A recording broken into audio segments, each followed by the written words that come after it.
Hi BookTube, it's Gina.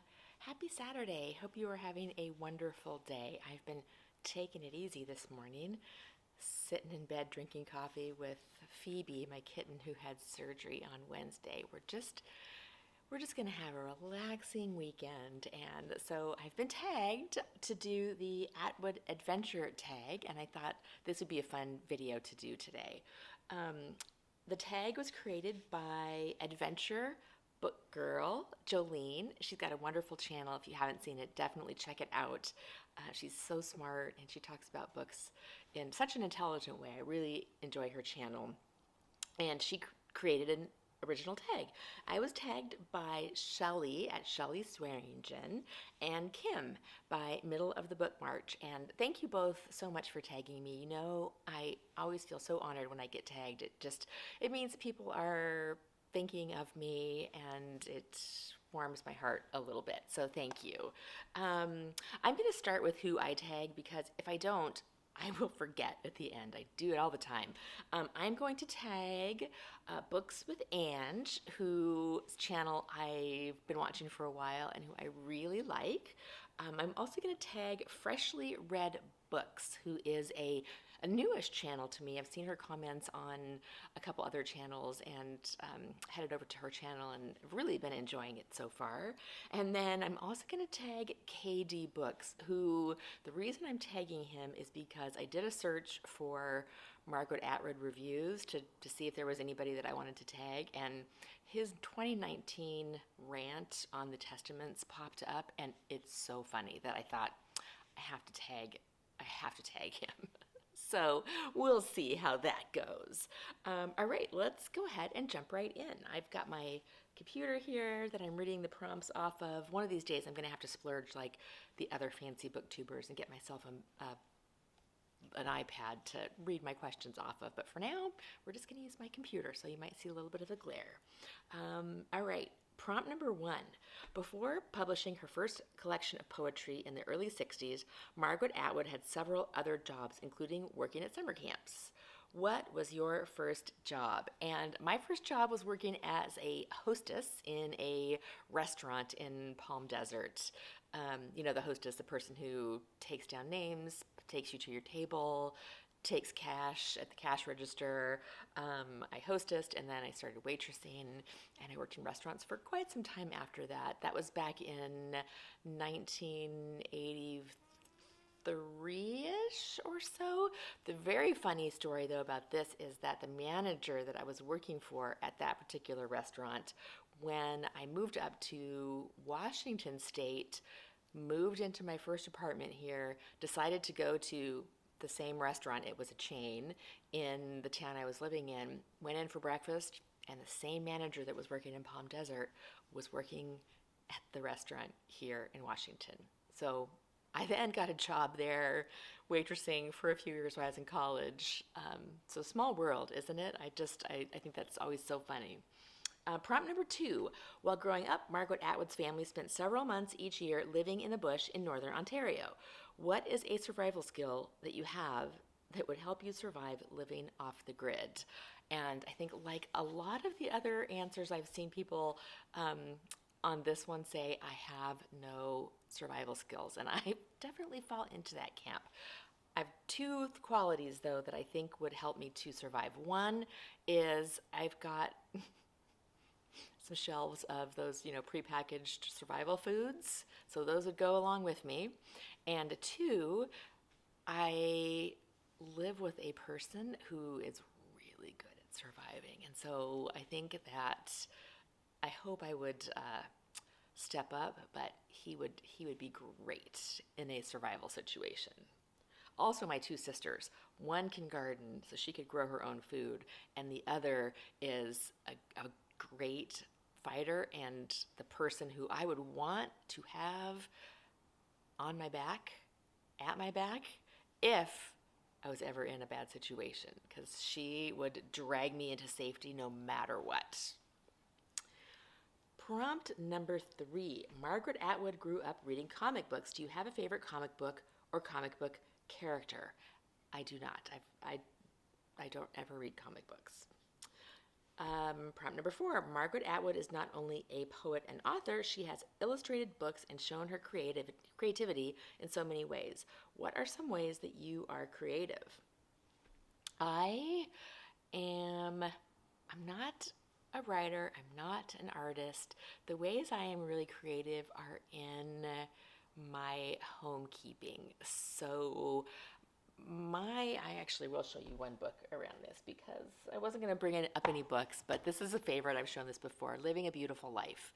This book I've had since 1985 or 6 when I went to college. I saw this at the Doubleday bookstore in the mall, bought it, and I have loved it ever since. It's very, very dated at this point, but I have subscribed to this philosophy my entire life, which is your home should nurture you, should be beautiful, however that reflects to you. Everybody's version of beauty, I think, at home is different.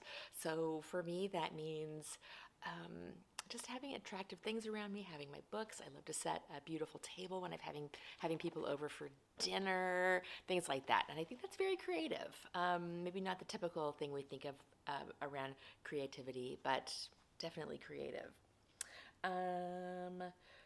Prompt number 5.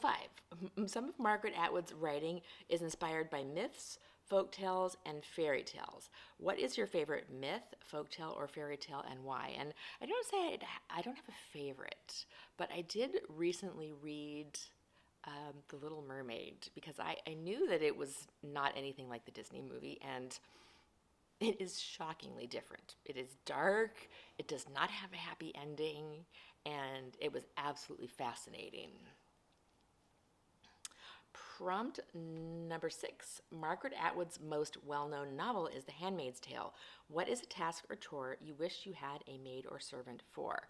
And I probably wouldn't have somebody do my chores, but I would love someone to bring me coffee every single morning at whatever time I desired.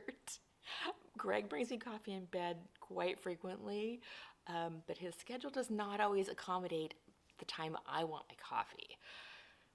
Go figure. So I would have somebody bring me coffee in bed every day, and I would probably already also have them change my sheets really frequently because I love fresh sheets, but I don't do it very often because I'm lazy and it's wasteful, but I would love it. All right, next prompt is the themes Margaret Atwood writes about have stayed consistent in all her writing for over 6 decades. She writes about the role of men and women in society, relationships, marriage, religion, and identity, to name a few. If Atwood were to write a novel about you, what are some themes she would need to include? Family, home, lack of religion, religious curiosity, social justice, animals, women's rights. I could go on and on. Prompt number 8. Margaret Atwood has created words for her novels. She has talked about how this makes it difficult for translators of her works. Words for her novels. Do you have a favorite word? Why is it your favorite? And so I don't necessarily have a favorite word, but I'm going to go with this with hygge because I think that sort of falls into the theme of what I've been talking about home and living a beautiful life. And hygge is that it's the non-translatable exactly word that means something along the lines of cozy, but enveloping your whole lifestyle, and I try to embody that for sure. Next prompt is Margaret Atwood was born in Canada and lives in Canada now, but she has also lived in other countries like the United States, England, France, Germany, and Scotland. What countries have you lived in, and or what is a country you would like to live in? And I have not lived in any other countries. I have always lived in the United States. I've lived in 3 states in the United States. I've lived in California, Texas, and Washington. And, we think about retiring in another country every once in a while, but the likelihood of that happening is pretty small. I could live on the beach anywhere. I could live on the beach in Mexico, Portugal, which I've never been to, but I hear is wonderful.